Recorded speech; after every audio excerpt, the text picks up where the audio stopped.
I guess it's open mouth, insert foot, because initially I said there was no way that Iran would attack Turkey directly, and now 3 ballistic missiles have been intercepted over the south coast. So more on that in a bit. But that being said, I still believe that Anatolia is the safest place to travel in the Middle East, especially for the foreseeable future. I actually visited this region between the February 2023 earthquakes and during the October 7th Hamas attack on Israel, so I do have some experience on the ground during challenging situations. Let's start by looking at the affected areas, including the Iranian border, and we're going to see how you can still reach those historic bucket list sites that you do not want to miss. Now, in terms of the recent missile attacks, these have been directed at 2 cities in Turkey, the only ones that host NATO military bases. The major airbase is near Adana on the south coast, though one missile was intercepted near Gaziantep, so that's a little bit to the west. So I would avoid these cities for the time being. Gaziantep has a Crusader castle that was damaged in the earthquake, but actually what you're really missing is that Turks consider this a foodie destination. That does apply to the whole region though, and I do prefer Urfa kebab to Adana kebab. And speaking of Urfa, or Şanlıurfa, this area is home to the legendary Göbeklitepe and Karahan Tepe. Also a bit to the north, you have Mount Nemrut, and then to the east, you have Mardin. So these are really some of the finest historic sites in the area. And all of these cities remain safe and have a high degree of security.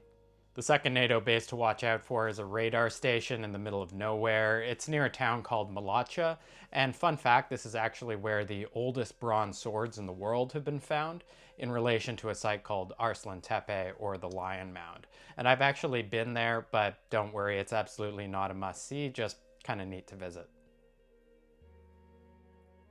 Now, even this would be an abundance of caution. On a high level, Turkey is a NATO country, meaning they can invoke Article 5, bringing in the rest of the alliance, and on its own is one of the region's most powerful militaries. However, Ankara doesn't want any part in this fight, and it's unlikely to even trigger Article 4, which is a consultation.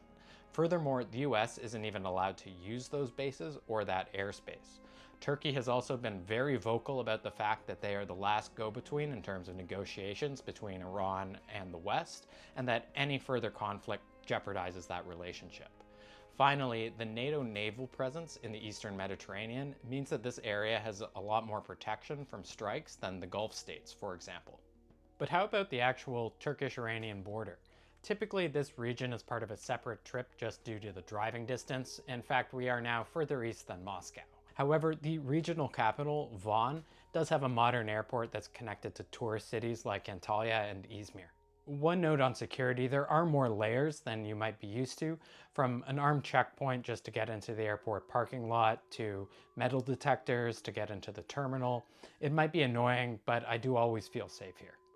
Driving between towns, you will pass the occasional military checkpoint. I do recommend bringing your passport along for day trips, though it is not strictly necessary if you have a foreign driver's license. I have had multiple conversations with very bored soldiers who are typically just happy to talk to a foreigner, and most interactions are just a chance to shoot the shit. Real conversation, I got, wow, Canada? Oh, you're from Toronto? Do you like Drake? Now tell me, how come everyone drives a Honda Civic over there? And I could only smile because, yeah, I also drive a Honda Civic. Needless to say, security is present but not overwhelming, and there is a certain amount of respect for tourists that manage to make it out this far. The crown jewel of the area is the castle and ruins of Urartu on the shores of Lake Van. Urartu was an Iron Age kingdom that rose out of the fires of the Bronze Age collapse, and the castle and ancient city have been rebuilt through Roman and medieval times. Both experiences really reward an adventurous spirit, and you can lose yourself in this ancient landscape. I certainly did. Van itself is a surprisingly modern city with nightclubs and Western-style steakhouses if that's your jam. It does make traveling a bit easier. And of course, just a short boat ride away in the center of Lake Van is the former Armenian monastery of Atramantar. Thankfully, the religious murals and rock-cut reliefs survive, and long-term preservation work is underway on the island. However, in terms of the actual border, I do not recommend going to the Kapakoi or Esenderi crossings. In the current political climate, these are secure but very restricted areas.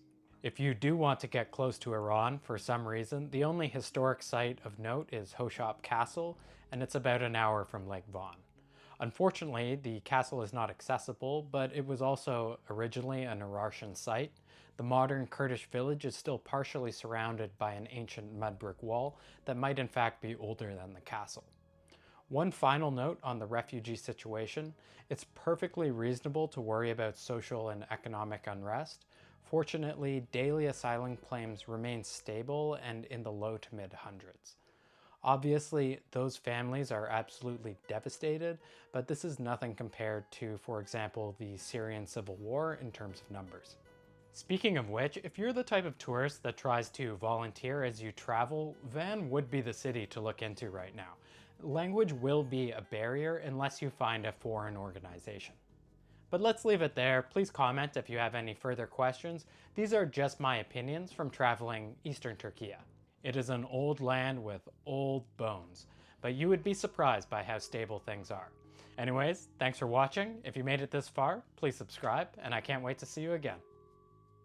And one missile